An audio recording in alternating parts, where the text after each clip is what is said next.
Map में ही MP चल रहा था, मध्य प्रदेश। मध्य प्रदेश तो नाम पता ही हुआ क्यों पड़ा था, मध्य मतलब बीच में, प्रदेश यानी बीच में पड़ता है मध्य प्रदेश, तभी मध्य प्रदेश का नाम ही मध्य प्रदेश पड़ा। हम लोग बनाते हैं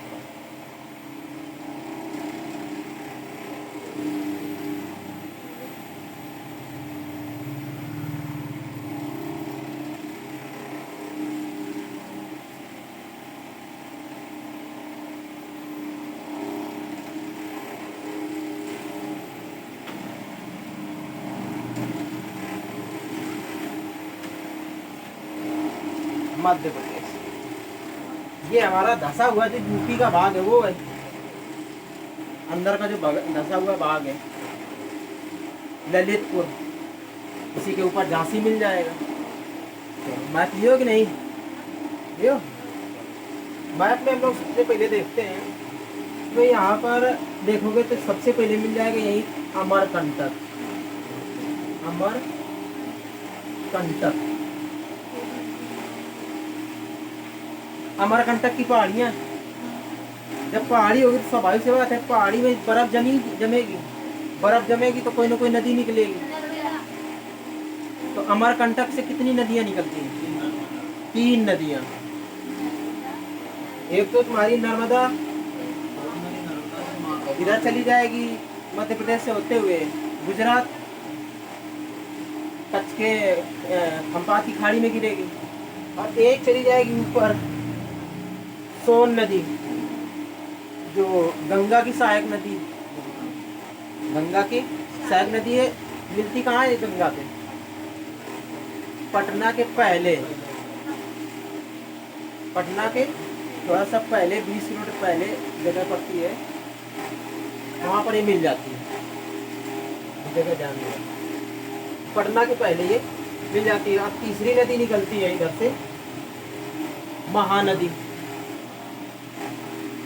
उड़ीसा में है महानदी, से ज्यादा उड़ीसा में भाग इसका, तो महानदी ऐसे यानी 3 नदियां यहीं से निकलती हैं। इसी के पास से मिल जाएगा तुम्हें सिंगरौली,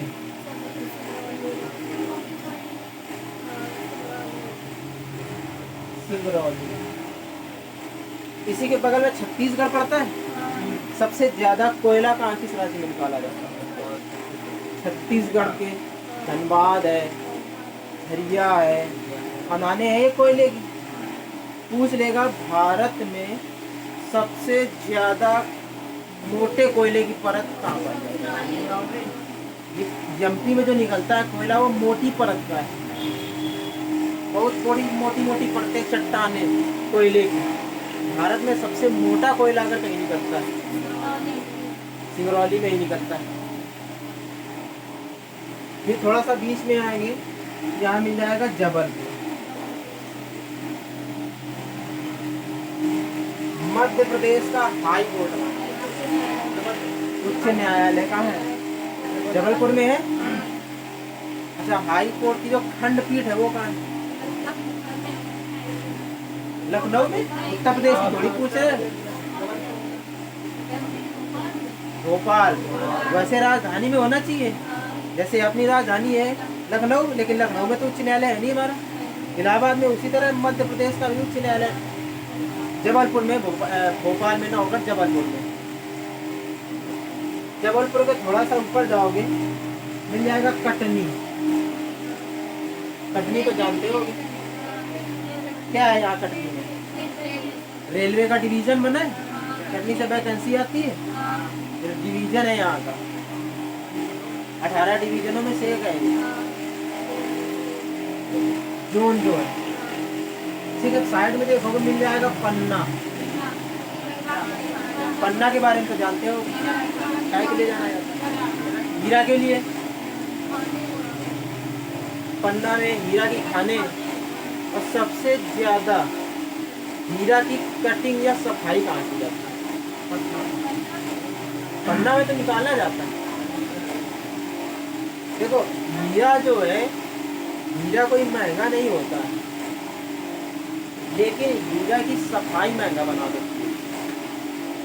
अब हीरे की जो सफाई कैसे मंगवाना जो लगता है छोटा ही सा लगेगा, लेकिन वहाँ से निकलेगा तो इतना छोटा तो निकलता नहीं है, वहाँ निकलेगा बड़ा साइज का। तो उसको जब काटोगे छाटोगे तो उसमें बारीक बारीक से कण निकलेंगे, तो किसी के काम आएंगे क्या हो?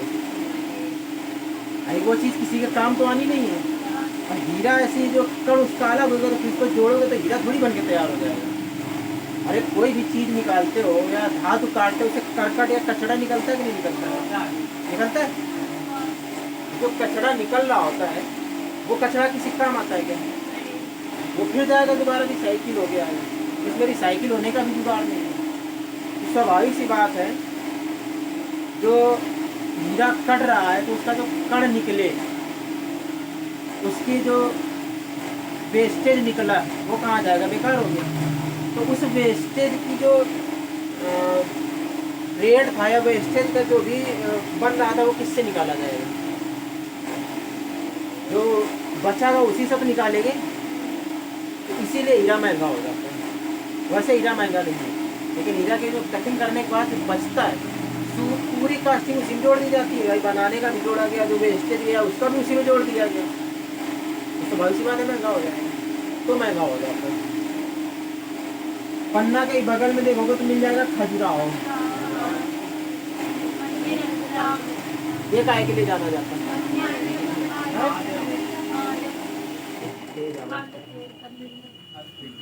खजुराहो ये काहे के लिए जाना जाता है? मंदिर है कंदरिया महादेव का मंदिर। अमरकंटक मिल गया, सिंगरौली मिल गया, जबलपुर, कटनी और पन्ना।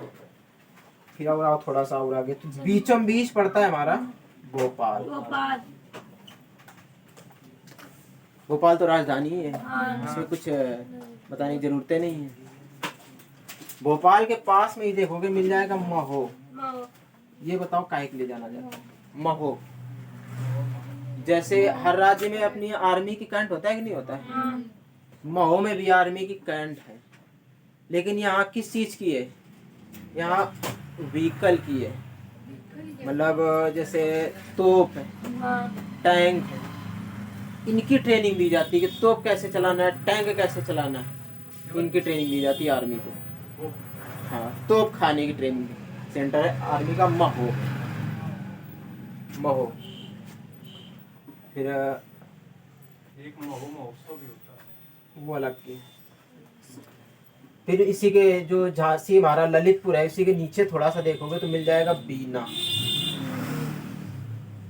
बीना मिला, बीना बीना बीना में मध्य प्रदेश का तेल शोधन कारखाना सबसे बड़ा। जैसे उत्तराखंड में कहाँ मिला था तेल पेट्रोलियम शोध तेल कारखाना?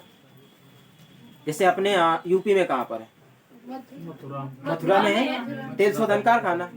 उसी तरह से बीना में है तेल शोधन कारखाना। बीना के जस्ट ये वाला जो इलाका देखोगे, ये पूरा इलाका ये मिल जाएगा ग्वालियर। ग्वालियर। ये बताओ तानसेन नगरी किसे कहा जाता है? ग्वालियर क्यों कहा जाता है? तानसेन नगरी ग्वालियर को बोला जाता है क्यों? तानसेन का यहाँ जन्म हुआ था 1506 में। वायु सैनिक अड्डा भी है ग्वालियर का। ग्वालियर में और बताओ ग्वालियर का लिए जाना जाता है? हाँ, लता मंगेशकर अकादमी। पुराने में जाओ तो ग्वालियर के राजा थे गंगाधर राव। उनकी राजधानी क्या थी? ये तो राज्य हो गया उनका। ग्वालियर के पूरा इलाका था, इधर से पूरा था। राजधानी उनकी क्या थी? झांसी। राजधानी उनकी झांसी थी। और गंगाधर राव की शादी होती है मनुबाई से। मनुबाई कहाँ की थी? झांसी की थी। झांसी तो ससुराल था उनका, बनारस की थी। बनारस या वाराणसी की। और पली बड़ी कहाँ थी? बिठूर में, यहाँ कानपुर में। तो झांसी जो बनारस यूपी में है, वहां से शादी कहाँ होती है इनकी? ग्वालियर में। और ग्वालियर की राजधानी की झांसी। स्वाभाविक सी बात है, कहाँ रहेंगी वो? झांसी में रहेंगे। मुख्यमंत्री कहाँ रहते हैं? झांसी में। मतलब मुख्यमंत्री अपनी राजधानी में, तो राजा कहाँ रहेंगे, राजधानी में। तो वहाँ की अब जैसे शादी होती 2 साल बाद गंगाधर राव की हो गई मृत्यु। अब जब मृत्यु हो गई इनकी तो कार्यभार किनके ऊपर आ गया, मनुबाई या झांसी की रानी के ऊपर, क्योंकि इनके लड़के बच्चे तो थे नहीं। तो अंग्रेज बोले कि नहीं, हम राज्य नहीं देंगे, जो लड़के बच्चे नहीं है या तो हम जो गोद लिए उसको राज्य नहीं देंगे। इस वजह से लड़ाई हुई।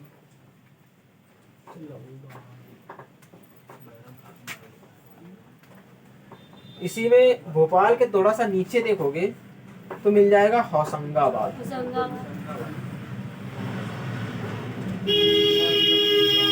होशंगाबाद में क्या छापा जाता है, क्या बनाया जाता है, जो पैसा है नोट का कागज बनता है। कागज, पैसा नहीं छपता है, कागज बनता है। क्योंकि हर देखो नोट का हर चीज जो होता है एक जगह पूरा नोट कंप्लीट नहीं किया जाता है। हाँ, हर नहीं 4 जगह भारत में छप रहा है, लेकिन पूरी तरीके एक व्यक्ति के अंडर में नहीं होता है कि पूरा नोट कंप्लीट कर दे। वो थोड़ी सी प्रिंटिंग दूसरा करेगा, लिखने का काम दूसरा करेगा, छपाई का काम दूसरे का है, पेपर बनाने का काम दूसरे का। अगर एक व्यक्ति के हाथ में हो जाए तो पूरा नोट बना के वो अपने अंडर में कर ले। फाइनल वहीं से निकलेगा, लेकिन डिपार्टमेंट अंदर ही अंदर डिपार्टमेंट बटा है। से सरकार चल रही है तो डिपार्टमेंट, हर डिपार्टमेंट अलग है, शिक्षा विभाग अलग है, रेल विभाग अलग है, इस तरह हर विभाग है, लेकिन कोई बिल पारित होता है पूरे विभाग से होके आता है ना। तो इसी तरीके से है, वहीं सब कंप्लीट वहीं से निकलेगा, लेकिन हर डिपार्टमेंट के पास जाएगा। कोई उस पर पैसा लिख देगा कितने का बनने वाला है, कोई उसकी नंबरिंग करेगा, कोई उसकी छपाई करेगा, कोई केवल आगे वाली छपाई कर रहा है, कोई केवल पीछे वाली छपाई कर रहा है, कहीं से कागज आ रहा है, यानी सब जगह से अलग अलग आके तब कलेक्ट होता है और फाइनली फिर निकल के आता है। फाइनली जो निकल के आता है, तभी देखा तब मध्य प्रदेश में आज से करीब 2 साल 3 साल पहले पकड़े गए थे, नोट की गड्डी पकड़ी गई थी। उसने सब जो नोट बनाता था और डस्टबिन में डाल देता था और डस्टबिन के सहारे मतलब बाहर निकाल लेता था। सेटिंग किया था अपना, जो भी नोट होता था बन के आता था तो 10 गड्डी 15 गड्डी है, उसके अप्रूवल के लिए तो 1-2 गड्डी निकाल के डाल दिया डस्टबिन में, और डस्टबिन में सेटिंग किए था तो डस्टबिन बाहर पहुंच जाती थी, उससे पूरा नोट निकल जाता था। पकड़ा गया था वो, अच्छा खासा है मध्य प्रदेश का। तो होशंगाबाद में क्या छपता है, नोट का कागज बनता है। इसी के पास में देखोगे इधर मिल जाएगा नेपा नगर। नेपा नगर में क्या छपता है, नेपा नगर में क्या बनता है, अखबार का कागज कहाँ बनता है, यहाँ अखबारी कागज बनता है। भारत पूरे अगर एक तुम्हें पेपर चलाना है एक पेपर, तो एक पेपर छापने का, एक जो प्रेस होती है पूरी छपने का, एक दिन का खर्चा करीब 75 से 80 लाख रुपए आता है। एक दिन का खर्चा जहाँ से छप रहा है, ये एक दिन खर्चा इतना आ जाता है। आपको जो एक दिन में खर्चा इतना लाख तो खर्चा आता कहाँ से, किससे निकाला जाता है खर्चा, वो कुछ तो सरकार दे देती है, और जितना ज़्यादा से ज़्यादा निकाला जाता है वो निकाला जाता है एडवर्टाइज से। देखते हो कोई जो छोटी छोटी चीज़ भी एडवर्टाइज कराने जाओ तो वो पैसा लेते हैं, लेता है कि नहीं लेता है। एडवर्टाइज से सबसे ज़्यादा पैसा लिया जाता है। फ्रंट पेज में लाने के लिए तो बहुत ही ज़्यादा लेते हैं। फिर छोटा सा तुम अगर किसी का मान के चलो कि कोई खो गया, गुमशुदे की अगर देना ऐड, तो उसी का 1000 1500 2000 ले लेगा, तुमको इतना सा जगह देगा थोड़ी सी। यानी अगर 1000-1500 रुपये की इतनी छोटी सी जगह दे रहा है तो समझ सकते हो कि कितना महंगा है। पूरा पेपर में छपने का कितना पैसा लेगा, एक फ्रंट पे छापने का कितना पैसा लग जाएगा, उसका बहुत पैसा लग जाएगा। छोटी सी जगह देगा इतने में। इसी भोपाल के ठीक सामने इधर देखोगे तो यहाँ मिल जाएगा इंदौर। भारत का सबसे स्वच्छ शहर कौन सा, और सबसे गंदा कानपुर इस बार नहीं रहा है, भोपाल बन गया, सॉरी पटना, भोपाल के लिए पटना। मध्य प्रदेश का तो कोई इतना गंदा है भी नहीं, पटना बन गया इस बार का। और थोड़ा सा भोपाल के ही पास में देखोगे तो मिल जाएगा तुम्हें सांची। सांची का स्तूप कहाँ है, एमपी में। तो एक सांची का स्तूप है, एक शांति का स्तूप है, बताओ। सांची स्तूप और एक शांति स्तूप, ये कहाँ है? सांची का स्तूप तो पता चल गया मध्य प्रदेश में। अगर शांति स्तूप पूछ ली तो शांति स्तूप नहीं जानते हो? शांति स्तूप तो तुम्हें पता होना चाहिए। राजगीर जानते हो? राजगीर, राजगीर कहाँ है? बिहार। वहाँ शांति स्तूप है। और यह कौन सा है? सांची का स्तूप है। अच्छा, भोपाल जो था, शांति स्तूप मतलब क्या है? किसने बनवाया शांति स्तूप? शांति स्तूप जैसे सांची का स्तूप है उसी तरह बौद्धों के लिए स्तूप बना है, बस और कुछ नहीं है। हाँ, वैसे सांची का स्तूप बना है तो शांति का स्तूप है बस। अच्छा, जो भोपाल जो था, भोपाल गैस त्रासदी का नाम सुना होगा? किस डेट को था? 1984। 1984, ये 3 दिसंबर की रात, यानी 4 दिसंबर, 3 दिसंबर की रात हो गई तो मतलब 4 लग गया। 3 दिसंबर की रात को जब भोपाल गैस त्रासदी हुई तो जो कौन सी निकली थी इससे गैस, कई बार पेपर में पूछ चुका है, मिथाइल आइसोसाइनेट, मिक लिख देता है कभी कभी केवल, मिक। 4 दिसंबर 1984। इसका केवल कंपनी जो थी क्या बनाती थी ये? कार्बाइड कंपनी थी ये, जो बनाती थी उसमें खेतों में दवा डालते हो, वो दवा बनाने वाली फैक्ट्री थी।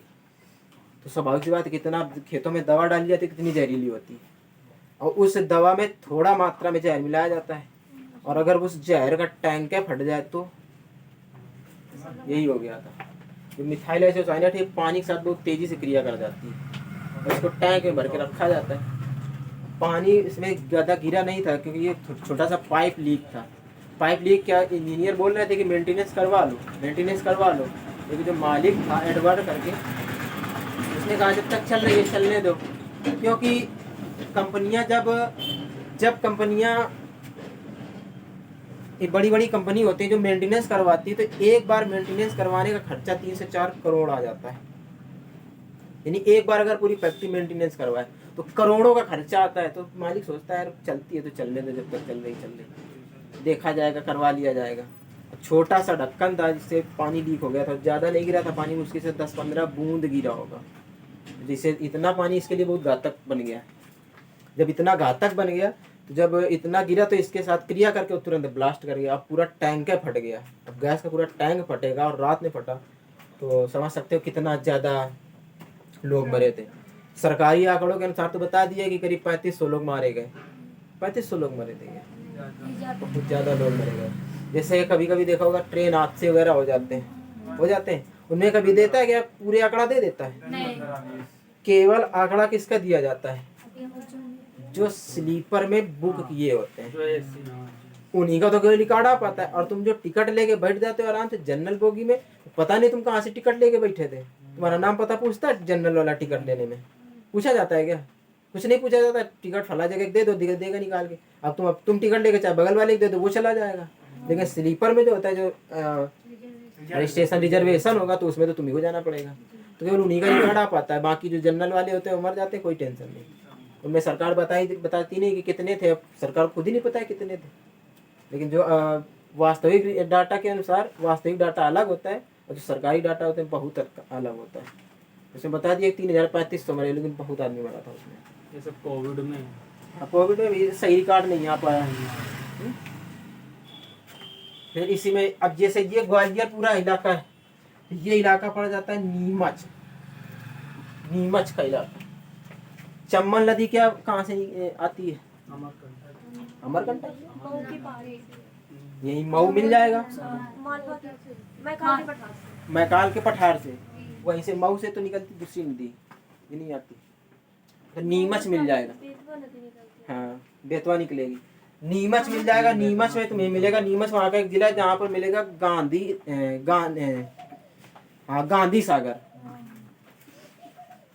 गांधी सागर बांध।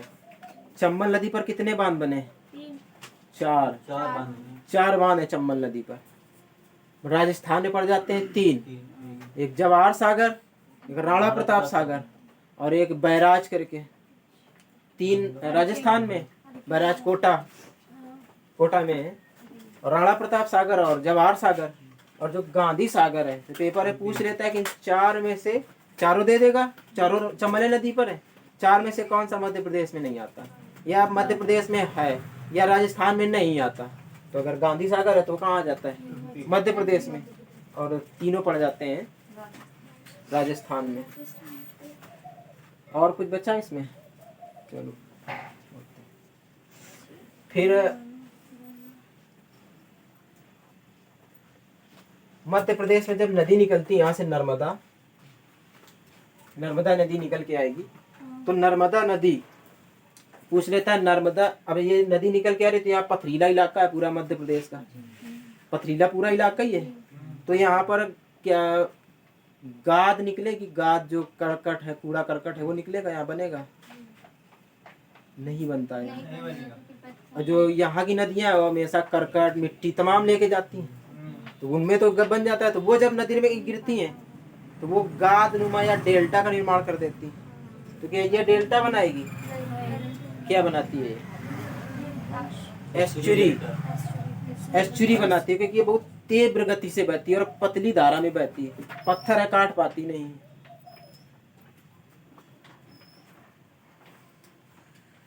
पूछता है कि ये बताओ नर्मदा नदी जो है वो किन 2 पहाड़ियों के मध्य बहती है। सतपुड़ा और विंध्याचल। फिर सतपुड़ा और अजंता, इनके बीच में कौन सी नदी बहती है। देखो ये तो ऊपर पड़ जाएगी हमारी विंध्याचल, नीचे पड़ जाएगी सतपुड़ा, और नीचे एक पहाड़ी पड़ जाती है अपने इधर नहीं है, महाराष्ट्र में है ये, एमपी में नहीं है। अजंता की गुफाओं का नाम सुना है। अजंता की गुफाएं, तो अजंता भी क्या है, गुफाएं बनी होंगी तो पहाड़ ही है। तो अजंता पर अजंता पर्वत श्रृंखला है, ये सतपुड़ा पर्वत श्रृंखला है, ये इधर नीचे, और उधर है विंध्याचल पर्वत श्रृंखला। तो जो नर्मदा नदी है वो किन 2 पर्वतों के बीच बहेगी, पर्वत श्रृंखलाओं के बीच, एक तो विंध्याचल और सतपुड़ा और अजंता के बीच कौन सी नदी बहेगी, गोदावरी तो उधर चली जाती, ताप्ती। नर्मदा और ताप्ती यही 2 तो एस्चुरी बनाती हैं, क्योंकि ये उल्टा बह रही हैं। बाकी सारी नदियाँ किधर चली जाती, उधर जाती हैं। 1-2 नदियाँ जो दक्षिण की ओर बहती हैं, दक्षिण की ओर बहने वाली नदी का नाम बताओ जरा। जब राजस्थान गुजरात पढ़ा रहे तब बताया था, साबरमती नदी दक्षिण की ओर बहती नहीं बहती, माही नदी भी बहती है, इधर गोवा की मांडवी नदी वो भी बहती है, वो दक्षिण की ओर बहती है। बाकी सभी नदी पूर्व की ओर जाती है, क्योंकि ढलान भारत का कैसा है, हल्का सा ऐसे तो है, लेकिन हल्का नीचे धसा होने के साथ साथ थोड़ा सा टेपर भी है, यानी भारत का जो ढलान है वो किधर, पूर्वी साइड की ओर है। तो स्वाभाविक सी बात है सारी नदियाँ किधर निकल जाती हैं, पूरब साइड की ओर निकल जाती हैं। और कुछ बचा, अच्छा जबलपुर के पास में ही तुम्हें मिल जाएगा, नीचे देखोगे तो कान्हा राष्ट्रीय उद्यान है, और होशंगाबाद के पास मिल जाएगा पंचमढ़ी मिल जाएगा, ये सब राष्ट्रीय उद्यान है। हाँ जबलपुर जहाँ मिला था, इसी में तुम्हारे धुआंधार जलप्रपात भी है। जबलपुर से कौन सी नदी होके जाएगी, यहाँ से नर्मदा जाएगी, तो किस नदी पर बने होंगे, नर्मदा नदी पर। हाँ भेड़ा घाट या धुआंधार जलप्रपात, दुग्ध धारा इसी को बोला जाता है, क्योंकि जब ऊपर से पानी गिरता है तो इतनी तेजी से गिरता है दूर तक जाएगा, वहाँ जो ऊंचाई से गिरने के कारण। अब जलप्रपात का मतलब झरना और जलप्रपात में अंतर क्या होता है। हाँ झरना जो होगा वो ज्यादा दूर से ऊंचाई से नहीं गिरता है, जलप्रपात होगा काफी ऊंचाई से गिरेगा, ऊंचाई से गिरेगा तो पानी जब कहीं एक साथ गिरता है तो तेजी से गर्म होगा। भाई पानी जब गिरेगा तो चीज गर्म होगी, किसी भी चीज पर ठोकी जाए गिरेगा तो गर्म होगा कि नहीं गर्म होगा। पानी गर्म होने के कारण भाप बना देता है, भाप बना देता है तो इसी कारण धुआंधार बोला जाता है कि धुआं की तरह दिख रहा है, एकदम सफेद दिखता है इसलिए दुग्ध धारा बोला जाता है। और कुछ बचा इसमें? और तो कुछ नहीं बचा रहा है, निपट तो गया। कोयले की सबसे मोटी खान कहाँ पाई जाती है? सिंगरौली में। अच्छा, ये बताओ, मनुष्य ने, ये जब मनुष्य सबसे पहले आया था, सबसे पहली बार चित्रकारी कहाँ करी थी? जब मनुष्य भारत में पहली बार चित्रकारी कहाँ मिली थी? मध्य प्रदेश में मिली थी, लेकिन मध्य प्रदेश के पास नहीं मिलता है रायसेन। रायसेन जगह है जहाँ पर सबसे पहली बार चित्रकारी मिली थी। हाँ वही, रायसेन में गुफा के अंदर जो चित्रकारी मिली थी, सबसे पहली बार यहीं मिली थी चित्रकारी। मनुष्य ने सबसे पहली बार यहीं पर चित्र बनाए। अब चित्र कोई अच्छे पेंटिंग तो करी नहीं थी, बस ऐसे ही ये था कि उल्टा सीधा पत्थर से घिस घिस के बनाता था। ये भी नहीं था कि पेंटिंग पेंट थे नहीं, तो इसी से गेरू टाइप का पत्थर ले लिया, बस उसी से लाल। हमेशा पुराने समय के जो चित्र मिलते हैं लाल ही काहे मिलते हैं, क्योंकि उस समय था ही नहीं कुछ, पत्थर था यही लाल वाला, तो बस उसी को तोड़ लेते थे, उसी से गिट्टी गिट्टी बना देते थे। तो गेरू वर्णी बोला जाता है कि ज्यादातर चित्र जो मिलते थे गेरू वर्णी मिलते थे, गेरुए कलर के। अच्छा, इसी के इंदौर के पास ही मिल जाएगा तुम्हें, थोड़ा सा ऊपर देखो तो मिल जाएगा उज्जैन। उज्जैन में किसका मंदिर है? महाकालेश्वर। यहीं से कौन पकड़ के लाया गया था? जो कहा तुम्हें यहीं से पकड़ के लाया गया, बाद में इनकाउंटर कर दिया गया। हाँ, शिप्रा नदी के तट पर है। अच्छा, उज्जैन के पास में ही, इंदौर के पास में ही मिल जाएगा तुम्हें देवास। देवास में क्या होता है? नोट की छपाई करी जाती है। और संगमरमर में क्या बताया था? कागज बनता है। हाँ देखो, भारत में केवल 4 ही जगह नोट छपते हैं। यहाँ देवास में तो तुम्हारा सिक्का भी डाला जाता है। सिक्का भी, हाँ सिक्का, टकसाला। टंकसाला कोलकाता में भी है। देखो 4 ही जगह छपते हैं। एक तो देवास में छप गया करेंसी, और दूसरा तुम्हारा मैसूर में छपती है, कर्नाटक, पश्चिम बंगाल में छपता है, और एक नासिक। 4 जगह छपता है पूरा नोट हमारा, जो पैसा जो जितना भी नोट है केवल भारत में 4 ही जगह छपता है, और नहीं छपता है कहीं। तो हर जगह छाप रहे, भारत में चारों कोने पे छापते हैं। नासिक में भी छाप रहे, इधर देवास में भी छाप रहे, इधर पश्चिम बंगाल में छाप रहे, नीचे मैसूर में छाप रहे। तो हर जगह नोट के 3-4 जगह केवल छपता है। और कुछ बचा भाई? हो गया मध्य प्रदेश। चलो, कुछ लिखोगे?